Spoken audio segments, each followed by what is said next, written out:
When we're looking at hover and flight, there's another couple of key concepts that we need to be aware of. The first of those is pendular action, and the second is coding. So let's first talk about pendular action. So basically, the helicopter fuselage kind of acts like a pendulum, or it can act like a pendulum, since the fuselage of the helicopter, if we're talking about a single main rotor, is suspended from a single point. Then basically that fuselage is sort of free to oscillate, either laterally or longitudinally, um, similar to the way a pendulum moves.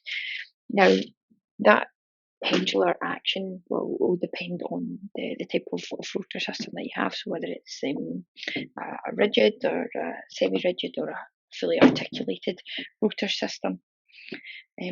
But one of the things that we have to note here is that it's really caused or definitely exaggerated by the pilot inputs over controlling. Remember that there is a delay to pilot input as well, so it's quite complex trying to control the helicopter and hover, and pendular action is one of the things we have to think about. Another concept that we need to be aware of for helicopters in flight or in hover is coning. So, well, first of all, let's just think about the rotor disc and when it rotates. And basically, when the rotor disc is rotating, there's a centrifugal force, or a force sort of pushing or extending the blades outwards, away from the main rotor hub. So it tends to sort of pull the blades out. And the faster the rotation happens, the larger the RPM, then the greater that force is, and the more that the blades are pulled out from the main rotor hub. That force gives the rotor blades their rigidity, and it gives them the strength to support the weight of the helicopter. So it's an important part of the sort of structural design of the rotor disc, of the rotor blades. The maximum force generated is determined by the maximum operating RPM. So we have to think about the fact that we've got this sort of centrifugal force, if you want to think about it like that, sort of pulling the blades outwards, and then we've also got the lift force pushing the blade upwards.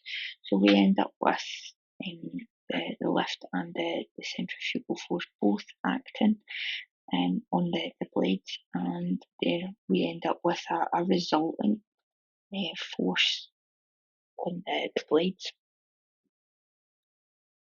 So the result of these two forces is the blades basically take a conical path instead of remaining in the plane perpendicular to the mass. So, like at the top here, we can see that the rotor blades are perfectly perpendicular, but that's not actually what's happening in real life when we have rotation of the blades.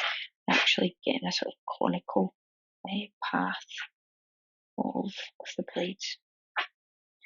And that's quite visible in a helicopter in takeoff, when the rotor disc changes from flat when it's stationary to that sort of cone, that upwards deflection when the rotation starts and increases in speed. If the rotor RPM is allowed to go too low, then what will happen is that the centrifugal force will become smaller, so we don't have as much outward force, and then the coning angle becomes much larger, because essentially the lift force starts to dominate, and the blades are designed to have that centrifugal force of running through them when the rotor blades are in operation. So if the RPM gets too low, the centrifugal force, that sort of force pulling the rotor blades out, becomes too small, then the coning angle becomes quite large. And if the rotor RPM decreases too much, then at some point then the rotor blades would actually sort of fold upwards, with no chance of recovery. So we have to be aware of that sort of lower limit on the RPM due to coning. We also have to think about the effect that coning has on the angular momentum of the blades. So the rotor blades rotating around the hub has angular momentum, and as cone the coning begins to happen, then essentially the effective diameter of the rotor disc shrinks, because some of the material is moving upwards and sort of inwards. So like the moment of inertia is decreasing because the more of the material is moving in closer to the axis of rotation. So basically, due to the conservation of angular momentum, that increases the speed of the rotor blade, increases the RPM, due to the reduced disc diameter.